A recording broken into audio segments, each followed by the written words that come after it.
નમસ્કાર મિત્રો, अपना બજાર હાલોલના પેજમાં આપનું સ્વાગત છે। મિત્રો, હાલોલ તાલુકાના રવાલિયા ગામ સહિત આસપાસના વિસ્તારમાં એક હિંસક કપિરાજે છેલ્લા કેટલાય દિવસથી આતંક મચાવી 5 થી 7 જેટલા ગ્રામજનોને આ કપિરાજે ખતરનાક બચકા ભરી ઈજાગ્રસ્ત કર્યા હતા। જ્યારે આ હિંસક કપિરાજે એક શ્વાન કૂતરા ઉપર હુમલો કરી કપિરાજે તેના પેટના ભાગે ત્રિશૂળ દાંત વડે જોરદાર બચકા ભરી પેટના આંતરડા બહાર કાઢી ઘટના સ્થળે તેનું કરુણ મોત નિપજાવ્યું હતું।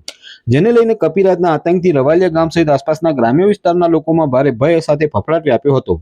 જેમાં બનાવની જાણ હાલોલ વન વિભાગના આરએફઓ સતીશ બારિયાને કરવામાં આવતા તેઓની સૂચના અને માર્ગદર્શન હેઠળ રવાલિયા ગામે કપિરાજને પકડવા માટે પાંજરું ગોઠવી વન વિભાગના કર્મચારીઓ પ્રવીણભાઈ, મહેશભાઈ તેમજ સિદ્ધાંત જીવદયા ટીમના પિન્ટુભાઈ, જયદીપભાઈ, ભૈલુભાઈ અને મોન્ટુભાઈ સહિતની ટીમે કપિરાજને ઝડપી પાડવા માટેનું રેસ્ક્યુ ઓપરેશન હાથ ધર્યું હતું।